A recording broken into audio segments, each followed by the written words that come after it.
Hello everyone and welcome back to my channel What Do Engineers Do? Today I have put together 7 tips for you on how to make your PlayStation more stable and faster on the network. Here we go. So, now we come to the first tip, which is a very simple tip, but actually the best of all. The connection from your router to the PlayStation should be made via LAN cable if possible.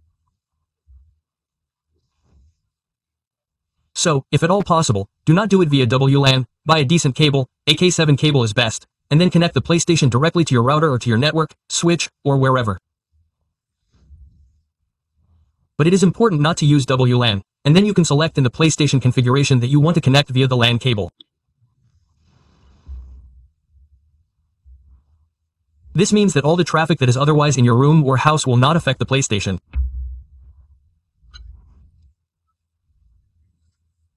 Well, usually when you're playing in the living room, there's probably a cell phone somewhere, your girlfriend's cell phone somewhere, and maybe a laptop running somewhere, so you've got a lot of Wi-Fi interference in the air. Yes, and that affects the whole thing.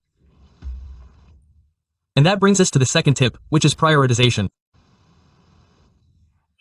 So, for prioritization, we go to your router.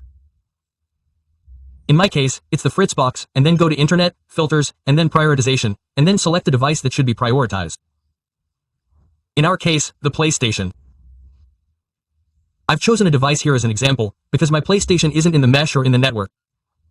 You simply select it here. You say, New Rule, here. And then you select the device, someone, something, yes, here, and then you specify which network application is running on it. For normal PlayStation games and downloads, the network application, surfing, is sufficient. If this causes problems for some reason, you can try everything to see if it works better, but surfing works fine for me. You can set the exact meaning of surfing in the filter rules. So, if your settings are different, surfing may be limiting it somehow. So, take over and the PlayStation will appear down here. What you shouldn't do is register the PlayStation up here as a real-time application. The big problem with that is that if it requests the entire bandwidth, then it gets it, and that's also stated here, then the internet connection will be fully utilized and no other data will be transmitted.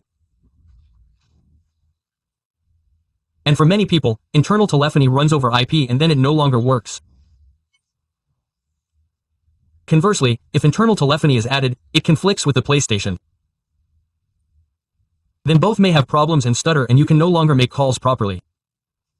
So up here under real-time applications, only internal telephony actually belongs. No devices belong there. The prioritized application and the prioritized devices, that's enough. That's something you shouldn't overdo and put too many devices in here anyway. So in my case, the TV is in there, my Fire TV, which is another type of television. And now for this demonstration, this PC, which is now used as a representative of the PlayStation, yes, I'll delete that later. So that's what it looks like in the end and then they're prioritized. And now we come to the third tip, which is to specify the frequency band of the WLAN. So if you are not able to connect your PlayStation via LAN cable, then unfortunately it has to be via WLAN and then you should specify the WLAN connection. You can do this by clicking on the WLAN connection.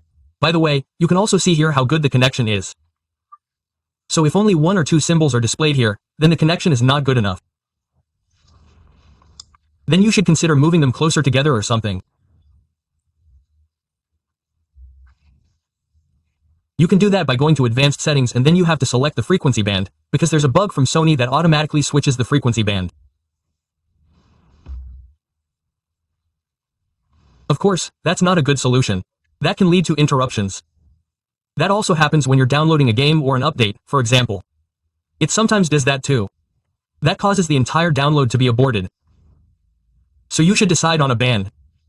I would start with the 5 GHz band. Firstly, it's faster and secondly, it has a shorter response time. The disadvantage of that is that it doesn't have as much range. Also, if the connection is not good, like here, there are only 2 out of the 3 possible asterisks, then I would try to switch to the 2.4 GHz band, but in any case set it, don't leave it automatic, because, as I said, it can lead to interruptions. And that brings us to the fourth tip, which is the MTU size. By the way, I made a video about how to properly test the MTU size in Windows, how to set it, how to calculate it, and how it works with IPv6. But here's just a quick overview. When you change the MTU setting from automatic to manual, the value 1500 is defaulted. 1500 is much too much. That is the maximum possible size that a packet can have. It will never work properly and quickly with 1500. All packets are fragmented, so you should use a smaller value. 1450 has proven to be quite good, and if you want to add a little more security, 1400. Then you are on the safe side in that all the packets go through completely without having to be fragmented. In terms of performance, there's hardly any difference. So whether 1450 or 1400, you won't be doing much good, but you can be sure that it is not fragmented, because as soon as it starts fragmenting the packets, it will become significantly slower. This can be measured relatively well, and I don't think much of trying out now what the maximum MTU size really is, because it depends a bit on which server you are currently connected to from your internet provider. It could be a different one tomorrow, it could have a different maximum MTU size, and then it won't be right. So it's better to leave a little leeway and then not have to adjust and test it every time. As I said, it doesn't make much difference whether you use 50 BTE more or less. So 1400 is the right setting here. And now we come to the fifth tip, which is about the DNS server. I've seen a lot about this on the internet, and many people say things that are, let's say, not entirely correct. So, when you set it up now, you have to switch from automatic to manual, and it looks like this. Then you have the manual here, and down here you can enter the primary and secondary DNS servers. Of course, you can search for one on the internet and then ping it and see what latency it has and how long it takes.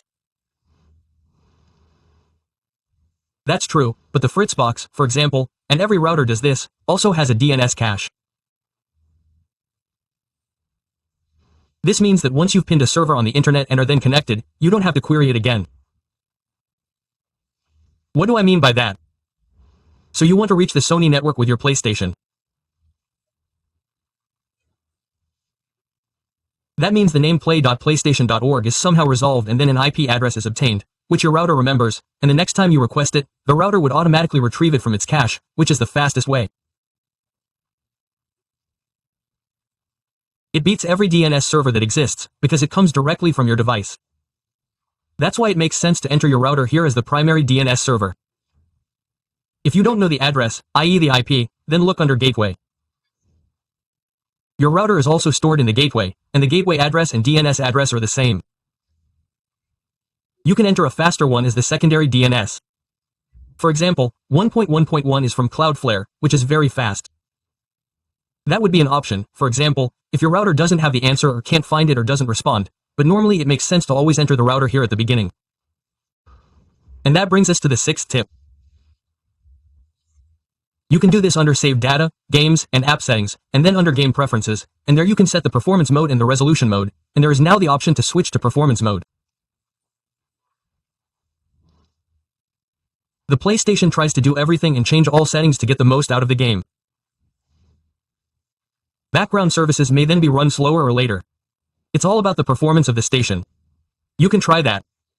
Normally, it also brings a certain speed advantage. And the seventh tip, the top tip at the end. If you are a real gamer, where every millisecond really counts, then tests have shown that it is better to connect the controller via a USB cable instead of Bluetooth. That makes a difference of between 5 and 10 milliseconds. However, it also depends on whether you have headphones connected or whether feedback has been activated on your controller, etc. So, normally, it is fastest with a USB cable. So for the real hardcore gamers, this is basically the top tip at the end. You can get a little more out of it. I hope your PlayStation has become faster with the settings now. Please let me know in the comments how it worked out and see you soon.